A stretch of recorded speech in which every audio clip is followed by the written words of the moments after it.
On June 17, 2024, a violent clash erupted in the West Philippine Sea, making global headlines. Chinese Coast Guard armed with bladed weapons boarded Philippine Navy boats near Thomas Shoal, slashing inflatables and seizing equipment. One Filipino sailor lost a thumb, a stark reminder of the human cost.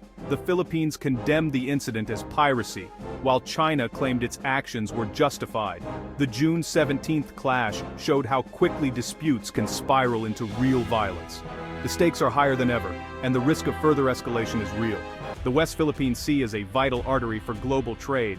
1/3 of all shipping, over $3 trillion in goods, passes through each year. Disruption here would ripple across the world, causing shortages and price spikes. The region is rich in oil, gas, and fish, resources crucial for millions in Southeast Asia. For countries like the Philippines and Vietnam, access to these resources is about survival and food security. The sea is also a strategic military zone. China wants control to project power and secure its coastline. The US and its allies insist on freedom of navigation, regularly sending warships to keep the sea open. This sets up a potential military rivalry between superpowers. The dispute is not just local, it has global implications. A conflict here could disrupt supply chains and draw in major powers. The stability of the Indo-Pacific, a hub of economic growth, is at stake. What happens here affects international law, global trade, and the balance of power. The world has a vested interest in keeping these waters peaceful. The West Philippine Sea is everyone's concern. At the heart of the conflict are clashing claims. China's 9-dash line covers nearly the entire South China Sea based on vague historical rights. To enforce this, China has built military outposts on artificial islands, changing the region's landscape. The Philippines bases its claim on international law, specifically the United Nations Convention on the Law of the Sea, or UNCLOS.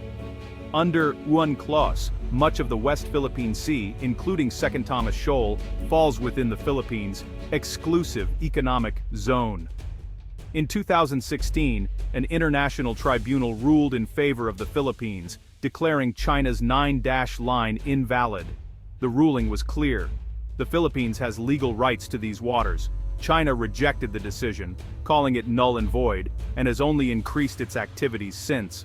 Filipino fishermen and supply missions are routinely blocked by Chinese vessels. The standoff is now a contest between international law and raw power. One side insists on rules. The other enforces its will with ships and force. This legal and military deadlock is at the core of the crisis. The world is watching to see which principle will prevail. The outcome will set a precedent for global order. The conflict has drawn in global powers. The US is the Philippines' strongest backer, bound by a mutual defense treaty. Washington has warned that attacks on Philippine forces could trigger a US military response. The US is building a coalition. Japan, Australia, Canada, and European nations have joined joint naval exercises and condemned China's actions. Their message, the world is watching, and freedom of navigation must be protected.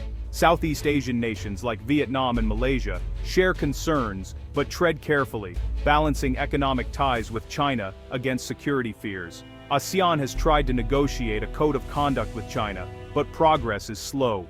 China accuses the US of interference and prefers one-on-one talks, using its economic and military leverage. This is now a contest between a US-led push for international law and China's preference for bilateral deals.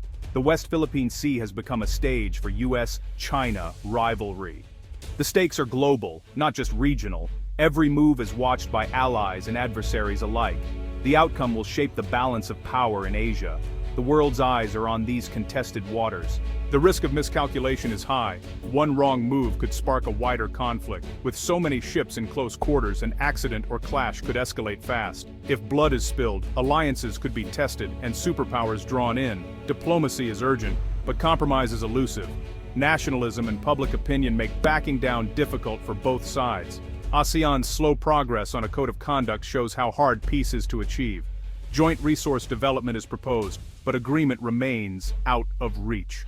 For now, crisis management is the priority. The world is watching a test of international order. Will law or force decide the future? The fate of the West Philippine Sea will echo far beyond its shores.